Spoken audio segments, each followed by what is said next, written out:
It is 6:19 almost on this Tuesday morning. I want to say good morning to the folks in my neighborhood. This is in Waxhaw, North Carolina. A couple of folks there up and awake.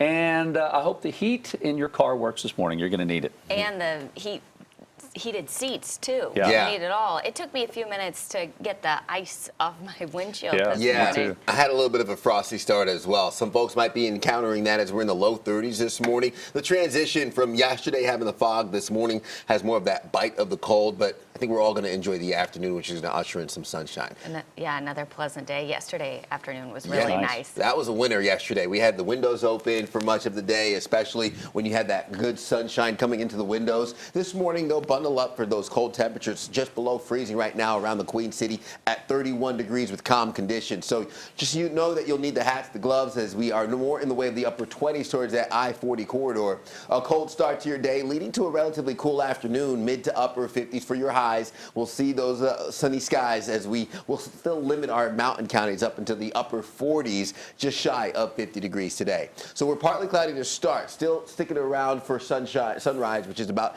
an hour and 13 minutes away. High pressure dominating over the eastern United States, keeping us mostly dry. Really needing to go to the west coast to find out where all that activity is as a convoy of low pressure systems bearing down on California and the west coast continues to bring more of those issues in terms of the heavy downpours, gusty winds, and the flood concerns, which has just been relentless for parts of California. San Francisco getting some heavy downpours this morning. That's stretching down towards L.A. They're going to get more in the way of heavy downpours as more towards the higher elevations of Sierra Nevada is getting more of that snow, which is, again, piling on top of what's already been a very wet couple of weeks and start to 2023 for California. So the flood concerns continue as you have more in the way of that rain now focused towards Northern California over the course of the next 2 to 3 days. Today's flood risk is mainly focused towards Southern California near LA, but close to home we are going to stay dry with sunny skies, temperatures peaking in the mid to upper 50s, 30s overnight,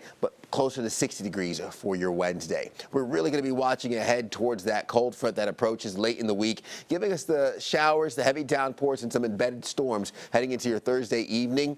On the back end of this cold front, can't rule out some of those snow flurries for the western-facing slopes and the higher elevations. A marginal risk for severe weather heading into your Thursday, but that's just for our far western fringe of the area, and that's going to stay west of the Queen City. I think we get about 1.5 inches to close to 2 inches of snow towards the western-facing slopes, Beach Mountain, the higher elevations. We get to the 60s for Thursday, but much colder behind that cold front. Highs limited to the 40s and 50s heading into early next week.